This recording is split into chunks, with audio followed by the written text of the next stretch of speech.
नमस्ते दोस्तों, मेरा नाम है सुमन। प्लैनेट हिस्ट्री पर आप सभी लोगों का एक बार फिर से स्वागत है। तो हम क्लास 12 चैप्टर 5 का लास्ट पार्ट 5 की पढ़ रहे हैं, through the eyes of travellers. इस पार्ट में ये चैप्टर खत्म हो जाएगा और इस पार्ट के डिस्क्रिप्शन बॉक्स में आपको पीडीएफ नोट्स का लिंक मिल जाएगा। ज़्यादातर को ये प्रॉब्लम होती है, पूछते रहते हैं पीडीएफ का है। तो जो भी पार्ट होता है, जो भी चैप्टर है, उस चैप्टर का जो लास्ट पार्ट है ना, उसके नीचे डिस्क्रिप्शन बॉक्स में देखिएगा, वहाँ पर आपको लिंक मिलेगा। हर एक जगह पे नहीं मिलता, सिर्फ लास्ट पार्ट में होता है। तो आजकल में बाद में मैं इसी पार्ट में इसका लिंक अवेलेबल कराऊँ। ठीक है, तो हम आगे बढ़ते हैं। शुरू करने से पहले रिक्वेस्ट करूंगी, प्लीज़ लाइक शेयर सब्सक्राइब ज़रूर कीजिए मेरे चैनल को। पसंद आता है तो अपने क्लासमेट्स या बाकी दोस्तों के साथ शेयर कीजिए जो हिस्ट्री से जुड़े हुए हैं। आपका भी फ़ायदा, उनका भी फ़ायदा, मेरा भी फ़ायदा। ओके, तो स्टार्ट करते हैं। The idea of oriental despotism. Bernier, इससे पहले हम पढ़ रहे थे, बर्नियर ने जो डिस्क्रिप्शन दिया इंडिया का, वो सारी चीज़ें फिर जब फ्रेंच में छपी और उसके बाद बाकी लैंग्वेजेस में भी ट्रांसलेट हुई, काफ़ी लोगों ने पढ़ा। उसके बाद कुछ सारी को बेस में रखते हुए, इनकी डिस्क्रिप्शन को बेस में रखते हुए काफ़ी सारे फिलोसोफर्स ने नई थियोरीज डेवलप की। उसमें से एक थियोरी थी ओरिएंटल डेस्पोटिज्म। तो वो किसने लिखी थी? French philosopher Montesquieu. उन्होंने कहा कि ये जो बर्नियर ने लिखा है, ये ओरिएंटल डेस्पोटिज्म को डिस्क्राइब किया इन चीज़ों को लेते हुए। उन्होंने कहा कि according to his idea in Asia, मतलब एशिया यानी कि ये पूरा इंडिया के आसपास का एरिया, तो यहाँ पर इसको ओरिएंट, इस आइडिया को यहाँ से ये ओरिजिन हुआ, ये इसका ओरिएंट है, या फिर ईस्ट को माना जाए, यहाँ का ओरिएंट है इसका। तो आइडिया क्या है? Kings enjoy the absolute authority over his subjects and owned all lands. जो राजा है यहाँ पर, वो अपने सब्जेक्ट्स के ऊपर, अपनी प्रजा के ऊपर एब्सोल्यूट अथॉरिटी एंजॉय करते हैं, मतलब पूरा का पूरा कंट्रोल होता है उनके ऊपर, और सारी की सारी जो लैंड है वो राजा को बिलोंग करती है। ये उन्होंने इस थ्योरी के थ्रू प्रूफ करने की कोशिश की, oriental despotism. There was no private property, इसमें कोई प्राइवेट प्रॉपर्टी नहीं होती है सब्जेक्ट्स के पास, प्रजा के पास। All people except king and nobles struggle for survival. और इस थ्योरी के अकॉर्डिंग जो राजा है या फिर राजा से जुड़े हुए लोग हैं, जितने भी नोबल्स हैं, उसको छोड़कर बाकी सब जो जनता है, लोकल जनता है, उसकी सारी प्रजा है, वो अपने जीवन यापन के लिए बहुत ही ज़्यादा मेहनत और मजदूरी कर रही होती है, बहुत स्ट्रगल कर रही होती है सिर्फ अपने सर्वाइवल के लिए। फिर दूसरा कंसेप्ट रखते हैं कार्ल मार्क्स। कौन सा है? Concept of Asiatic mode of production. इन्होंने इकोनॉमी को और डिस्क्राइब किया कि आइडिया ऑफ ओरिएंटल डेस्पोटिज्म से और फर्दर ऊपर उठते हुए एशियाटिक मोड ऑफ प्रोडक्शन, ये नया कंसेप्ट कार्ल मार्क्स ने डेवलप किया। ये मार्क्स ने बोला कि कॉलोनिज्म, मतलब यानी कि अंग्रेजों के आने से पहले नहीं, उनके पूरा इंडिया को कब्जा करने से पहले, यानी कि उन्होंने जब कॉलोनी इंडिया को बना लिया अच्छे से, उससे पहले surplus production was appropriated by the state. जितना भी प्रोडक्शन है, वो जहां पर भी सरप्लस प्रोडक्शन हो रहा है, उसका मैक्सिमम हिस्सा यानी कि प्रॉफिट वाला हिस्सा, वो सारा स्टेट अप्रोप्रिएट कर रहा है। यानी कि किंग या फिर वहाँ का जो राजा है, वहाँ की जो सत्ता है, वो उसको डिसाइड कर रही है कि ये जो प्रोडक्शन आया है हमारे पास, इसका क्या करना है, इसको हमको खुद को कंज्यूम करना है या फिर एक्सपोर्ट करना है, वगैरह वगैरह सब कुछ उसका करना क्या है। ठीक है, this led to the emergence of a society that was composed of a large number of autonomous and egalitarian village communities. इस सिस्टम की वजह से बड़े बड़े जो हुए थे, मतलब अगर कोई इंसान अकेला ही कर रहा है तो उसके लिए सर्वाइवल मुश्किल हो गया था, और ऐसे करके ये जो कम्युनिटीज बनी, विलेज कम्युनिटीज, यानी कि जो इसमें पहले आया था ना कि जातियां बनना और ज्यादा शुरू हो गई, लोग एक काम को लेकर अपनी जातियां बनाना शुरू हो गए, मतलब कुम्हारों की है या दर्जी की है या फिर जो भी वो प्रोडक्शन कर रहे हैं, सिल्क वीवर्स है, वो सारे इकट्ठे आकर अपनी कम्युनिटी बनाने लगे ताकि उनके लिए सर्वाइवल इजी हो जाए और वो ज्यादा से ज्यादा प्रॉफिट अपने पास भी रख पाए। ठीक है। तो इस वजह से ही ये सारी चीजें हुई थी, ये जो सारा सरप्लस प्रोडक्शन स्टेट ले रहा था, इसके कारण ही सोसाइटी में जो विलेज हैं वो ऑटोनमस होने शुरू हो गए, एगैलिटेरियन मतलब समतावादी होने शुरू हो गए, ज्यादा से ज्यादा लोग एक साथ आकर एक तरीके से रहना शुरू करने लगे। Imperial court respected these villages as long as the flow of surplus was continued। और फिर इसलिए भी उनको क्या है, नॉबल्स और किंग्स का ज्यादा प्रेशर नहीं झेलना पड़ता था, क्योंकि वो एक साथ थे, इकट्ठे थे, समूह में थे। तो कोर्ट भी फिर उन लोगों को डिस्टर्ब नहीं करता था, मतलब इंपीरियल कोर्ट यानी कि सत्ता भी उन लोगों को ज्यादा छेड़खानी नहीं करती थी उनके साथ, जब तक कि वो अच्छे से उनको सरप्लस प्रोडक्शन पहुंचा रहे हैं, जितना उनकी डिमांड है उस तरीके से। Marx regarded this as a stagnant system, बोलते कि ये बहुत ही सड़ा हुआ और गंदा सिस्टम है, क्योंकि ज्यादातर चीज अगर सत्ता लेकर जा रही है तो उनके पास बहुत ज्यादा करने के लिए मोटिव नहीं मिलता है कोई भी। तो अगर ये ऐसा बोल रहे हैं, मेरे ख्याल से इस पर कमेंट मैं करना चाहूंगी कि एटलीस्ट आप कह रहे हैं कि कॉलोनिज्म आने से पहले ये ऐसा होता था और ये स्टेगनेंट सिस्टम है, तो कॉलोनिज्म में तो इससे भी ज्यादा खराब था ना। एटलीस्ट वहां पर कुछ लोगों के पास ये तो होता था कि उसका डिमांड इतना रखते थे कि वो खुद के लिए भी उस जो प्रोडक्शन कर रहे हैं उसका खुद के लिए भी यूज कर सके। अंग्रेजों ने तो वो तक नहीं छोड़ा था कि इनके पास प्रोडक्शन उनसे सारा लेते जा रहे हैं, वो ढंग से अपना जीवन यापन कर सके, खुद का पेट भर सके, इतना भी नहीं छोड़ते थे उनके पास, वो पूरा ही चूस के निकाल लेते थे। तो अगर इसको स्टेगनेंट सिस्टम बोल रहे हैं तो कॉलोनिज्म को फिर क्या बोलोगे आप? दूसरा है practice of sati. Bernier has proved a detailed description, just a minute please. तो क्या पढ़ रहे थे, प्रैक्टिस ऑफ सती। बर्नियर ने एक और अकाउंट प्रोवाइड किया था, ये स्लाइड पहले वाले में आनी थी, पार्ट 4 में, इसमें आ गई है। Bernier has provided a detailed description of sati in his account. सती प्रथा के बारे में उन्होंने काफी डिटेल में डिस्क्रिप्शन दिया है। वो बोलते हैं कि कुछ जो औरतें थी वो अपनी इच्छा से सती हो जाती थी, मतलब डेथ को एम्ब्रेस कर लेती थी कि हाँ हमें सती होना है। लेकिन कुछ लोग को जो नहीं होती थी, और जहाँ पर जो परिवार इन चीजों को ज्यादा मानते थे, तो उनको फोर्स किया जाता था औरतों को कि आपको सती होना ही पड़ेगा।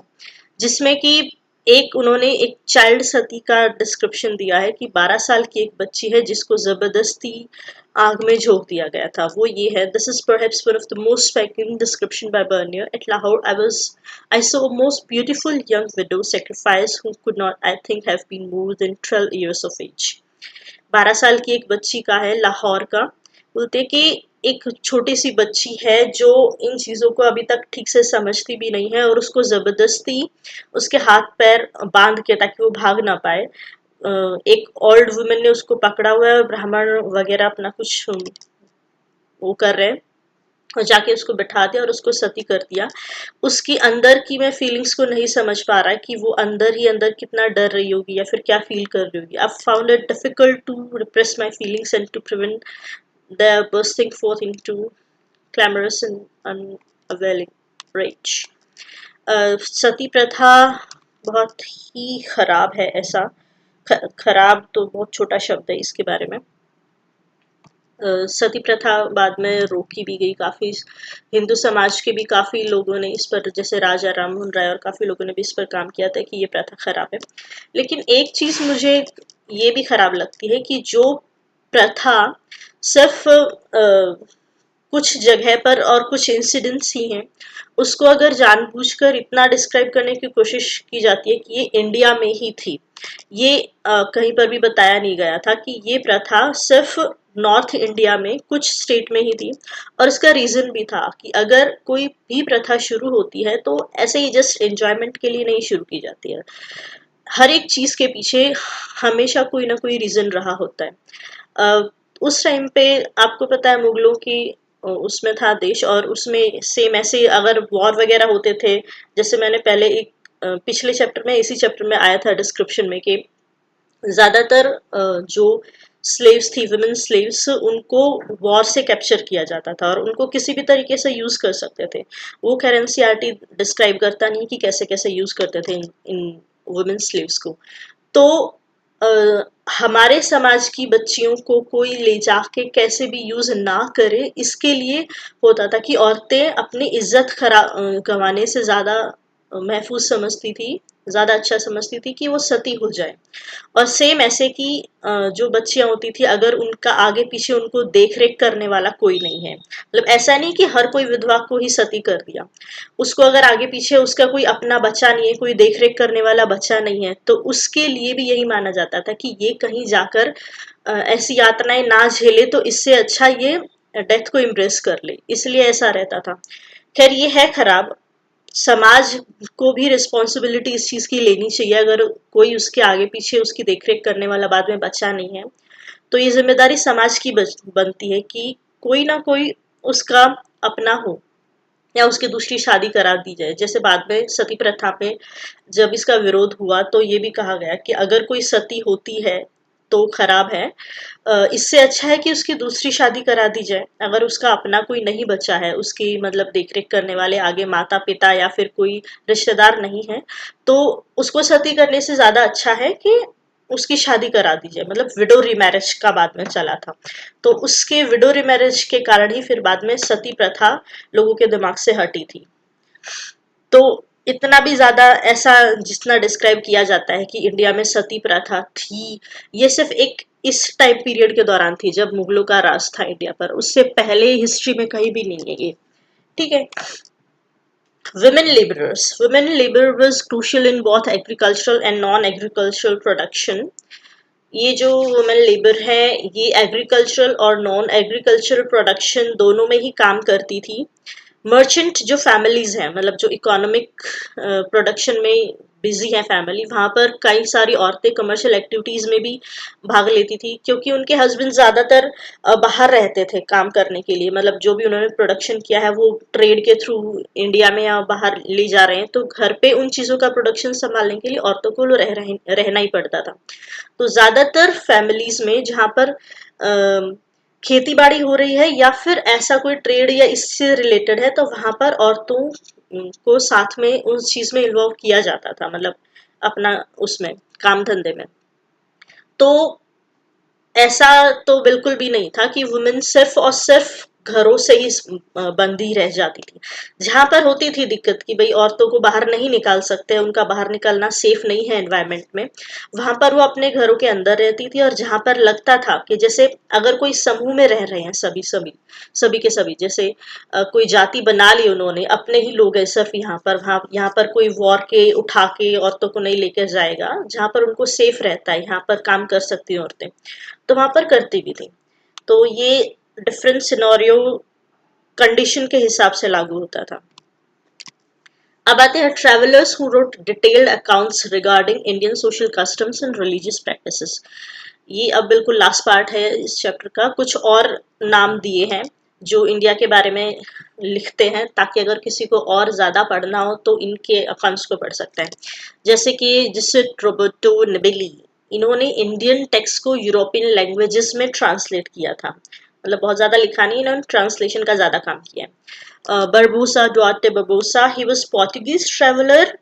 इन्होंने साउथ इंडिया के बारे में लिखा है, कहा कि यहाँ की सोसाइटी और ट्रेड कैसा है, ये मैं लिख रहा हूँ। ठीक है। और ट्रेवनियर, ये फोटो है ट्रेवनियर का, a painting depicting Tavernier in Indian clothes. He was famous French jeweller, French jeweller थे ये। Visited India 6 times. Trading conditions in India, ये जो बहुत ज्यादा लिखा है जिसके बारे में, वो है trading conditions of India. Compared India to Iran and Ottoman Empire. अब ये क्वेश्चन कोई आपसे करे कि इंडिया को ईरान और ऑटोमन एम्पायर से किसने कंपेयर किया है, तो वो है Tavernier. Okay. Italian doctor he wrote, ये इटालियन डॉक्टर हैं, इन्होंने इंडियन सोशल कस्टम्स ऑफ और रिलीजियस प्रैक्टिसेस के बारे में लिखा है, और ये इंडिया में ही सेटल हो गए थे बाद में, विजिट करके गए नहीं थे। ठीक है। Visited the subcontinent during the 17th century, Pelsaert, ये 17th सेंचुरी में आए थे। और widespread poverty of people, बहुत ही ज्यादा पॉवर्टी है यहाँ पे, बहुत ही ज्यादा गरीब है इंडिया, ये लिखते हैं। ठीक है। अब्दुल रजाक समरकंदी, ये साउथ इंडिया गए थे 1440s में, और इंडिया को इन्होंने लैंड ऑफ वंडर्स डिस्क्राइब किया है कि यहाँ पर ऐसी अमेजिंग अमेजिंग चीजें हैं। वैसे आपको बताऊं, साउथ इंडिया और नॉर्थ ईस्ट यानी कि असम, असम है या फिर क्या बोलते हैं, अरुणाचल, नागालैंड, सेवन सिस्टर्स, ये आ गए। इन नॉर्थ ईस्ट में तो मुगल कभी अपने लाइफ टाइम में नहीं जा पाए थे, कभी बहुत कोशिश किया लेकिन नॉर्थ ईस्ट को कभी कदम तक नहीं रख पाए थे। तो वहाँ का जो कल्चर है और वहाँ पर जो इंडियन लोग, वुमेन की जो फ्रीडम है, वो आप देखोगे तब आपको समझ में आएगा कि मुगलों के आने से पहले इंडिया कैसा था। वो बाकी अलग है कि थोड़ा बहुत कल्चर डिफरेंस अंग्रेजों की वजह से आ गया था, लेकिन फिर भी बहुत फर्क है वहां पर। औरतों की और आदमियों की मतलब डिफरेंस की कोई बात ही नहीं करता है, क्योंकि वहां पर ये चीजें मुगल कभी जा ही नहीं पाए थे, और वहां पर कभी औरतों को घर के अंदर या पर्दे में रखने की जरूरत ही नहीं पड़ी थी। सेम ऐसे साउथ इंडिया में आप देखेंगे, वहां पर कोई सिर पे पल्ला नहीं रखता है या फिर मुंह नहीं ढकता है। और वहां का कल्चर भी अभी भी साउथ इंडियन, अगर कोई गया है साउथ इंडिया तो वहाँ का भी कल्चर अभी तक प्रिजर्व है। वहाँ के मंदिर इतने सालों पुराने अब तक हैं, नॉर्थ इंडिया में नहीं बचे। तो ऑब्वियसली अगर साउथ इंडिया में कोई जाता है तो उसको इंडिया का कल्चर प्रिजर्व्ड काफी हद तक मिलता है, तो उसको इंडिया लैंड ऑफ वंडर्स दिखाई ही देगा। और ये नॉर्थ इंडिया में तो शायद किसी को नहीं दिखा होगा, वहां पर तो पॉवर्टी दिखी है सब लोगों को बस खाली। Creation in circulation of ideas about India, writings of European travelers helped produce an image of India for Europeans through the printings and circulation of their books. ये सारा चीजें हैं। Later after 1750s when Indians like Sheikh Itisamuddin and Mirza Abu Talib, ये दो लोग थे जो Europe गए और उन्होंने बोला कि आप यूरोपियंस ने जो इंडिया की इमेज बनाई है वो वैसी है नहीं, और उसको कन्फ्रंट करते हुए वहां पर अपने विचार रखे रहे। वाइड स्प्रेड पॉवर्टी, वही डच ट्रैवलर पेलसेट जिन्होंने वाइड स्प्रेड पॉवर्टी के बारे में लिखा था, ये उसका एक थोड़ा सा एनसीईआरटी का लेख है। So much is wrung from the peasants that even dry bread is scarcely left to fill their stomachs, ऐसा उन्होंने लिखा है। ओके, लास्ट पार्ट है timeline, some travellers who left accounts. ये टाइमलाइन है पूरा, सीधा लाइन से कब कौन आया था। 10th 11th सेंचुरी में अल्बेरुनी आया था, जिसके बारे में आपने पढ़ा है इस चैप्टर में। 13th सेंचुरी में मार्को पोलो आया था। 14th सेंचुरी में इब्न बतूता आया था, इसके बारे में आपने पढ़ा इस चैप्टर में। 15th में आए थे समरकंदी और निकितिन। फिर 16th सेंचुरी में आए थे बरबूसा, सैदी अली रईस, एंटोनियो मोन्सेरटे। 17th में आए थे महमूद बल्खी, पीटर मुंडी, ट्रेवर्नियर, फ्रेंकोस बर्नियर। ठीक है, तो नोट इसमें लिखा हुआ है unless otherwise indicated the dates mentioned are those of the life span of travellers. अगर ऐसा ब्रैकेट में नहीं लिखा है तो बाकी जो नॉर्मल डेट लिखी हुई है ये इनकी लाइफ स्पान है, ना कि इंडिया में ये इतने साल रहे थे ऐसा कुछ लिखा है। ये उनकी जिंदा रहने का है कि 1600 से 67 तक, ये 67 ईयर्स तक ये जिंदा रहा था। But that doesn't mean 1767 years ये इंडिया में था। जो यहाँ पर ऐसा अगर ब्रैकेट में मेंशन है तो वही है सिर्फ year of death, visited India, year spent in India, बाकी इनका पूरा लाइफ स्पान है ईयर स्पेंट इन इंडिया। ठीक है, तो ये जो चैप्टर है ये यहाँ पर ख़त्म हो जाता है। आपको अगर कोई क्वेरीज हैं तो आप मुझे कमेंट बॉक्स में लिखिए, और नेक्स्ट चैप्टर मैं शुरू करूँगी। थोड़ा सा समय लगेगा मुझे उसके लिए पहले, क्योंकि मैं अभी थोड़ी सी बीमार चल रही थी, अभी भी हूँ, थोड़ा रिकवर कर रही हूँ, जॉन्डिस हो गया था मुझे। तो मुझे नेक्स्ट चैप्टर लाने में थोड़ा समय लगेगा। पहले मुझे नोट्स पे प्रिपेयर करने पड़ेंगे, फोटोज़ वगैरह कुछ कलेक्ट करनी पड़ेंगी, टाइपिंग करना पड़ेगा, तो मुझे थोड़ा समय लगेगा उसके लिए। आपको इस चैप्टर में अगर अपने व्यूज़ मुझसे शेयर करने हैं तो आप मुझे कर सकते हैं, क्योंकि ऑब्वियसली मैं नोट्स के साथ साथ अपनी बातें भी आप लोगों को बोलती रहती हूँ जो मुझे लगता है। ठीक है, तो आज के लिए इतना ही। जाने से पहले रिक्वेस्ट करूंगी, प्लीज़ लाइक शेयर सब्सक्राइब ज़रूर कीजिए मेरे चैनल को। आप लोगों को पसंद आता है तो अपने दोस्तों के साथ शेयर ज़रूर कीजिए।